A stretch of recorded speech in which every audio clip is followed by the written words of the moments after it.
পারিবারিক ট্যুরে সুন্দরবন আসছিলাম। তো সুন্দরবনে এসে সবচেয়ে বেশি যে বিষয়টা বেশি ভালো লাগছে এখানকার আইন শৃঙ্খলা পরিস্থিতি, প্লাস এখানকার ব্যবস্থাপনা অত্যন্ত সুন্দর ছিল।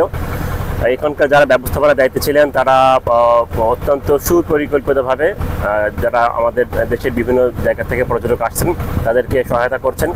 পাশাপাশি নিরাপত্তা ব্যবস্থা অত্যন্ত চমকপ্রদ ছিল এবং প্রশংসনীয়।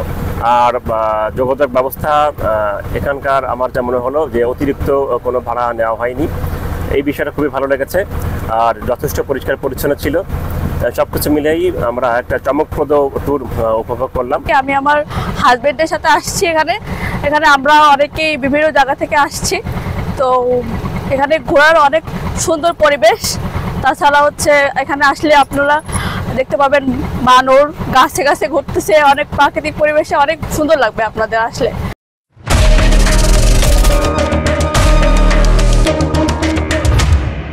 তাছাড়া এখানে রেস্টুরেন্ট আছে, খাবার জায়গা আছে, আপনারা বিভিন্ন কিছু স্বাদ গ্রহণ করতে পারবেন। তাছাড়া আছে বনের ভিতর রাস্তা অনেক সুন্দর, অনেক দূরে যেতে পারবেন, আমরা প্রাকৃতিক পরিবেশ উপভোগ করতে পারবেন। তাছাড়া আপনারা কোনো কিছু এখানে আসলে কোনো হ্যাসেলের শিকার হবেন না।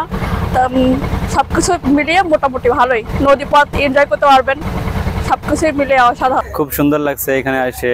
সুন্দরী গাছ, কেওড়া গাছ, পরে আরও অন্য অনেক ধরনের গাছ, পরিবেশটা অনেক সুন্দর। এখানে এসে কিছু কাঁকড়া দেখলাম, লাল লাল কাঁকড়া আছে।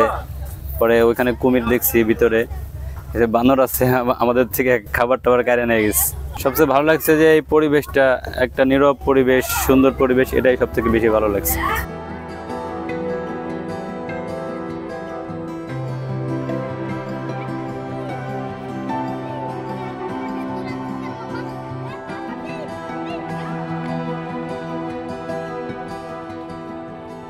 এখানে দীর্ঘদিন বন্ধ ছিল, এই বন্ধের সুবাদে অন্যান্য বছর তুলনায় এই বছর অনেক পর্যটক বেশি হয়েছে। ছুটি প্রায় শেষ পর্যায়ে, তারপরেও কত পরিমাণ লোক আসছে আপনারা নিজের লক্ষ্য করছেন। আশা করি অন্যান্য ছুটির পরেও অনেক লোক আসবে এখানে, আমাদের তার জন্য আমরা জানি এবং সেভাবে আমরা ব্যবস্থা করে রাখছি। কর্তৃপক্ষ আমাদেরকে সেভাবে নির্দেশ দিচ্ছেন, আমরা আমাদের সাধ্যমতো চেষ্টা করছি। এই বছর ঈদের দিন থেকে পরবর্তী যে দিনগুলোতে প্রচুর লোক আসলো, ইনশাল্লাহ আমরা সার্বিকভাবে তার সাথে সতর্ক করেছি। এ পর্যন্ত কোনো অভিযোগ কেউ দিতে পারেনি। আমাদের এখানে আসার পরে সবাই কিন্তু মোটামুটি সন্তুষ্ট হয়ে গেছে এবং সুন্দরবনকে তারা ঈদটাকে তারা উপভোগ করতে পারছে। এই জন্য আমরা সবাইকে ধন্যবাদ জানাই। আর ধন্যবাদ জানাচ্ছি মিডিয়াকে, যারা আমাদের এই কলম জলের এই সুন্দর যে ব্যবস্থাপনাকে সুন্দরভাবে উপস্থাপন করার জন্য।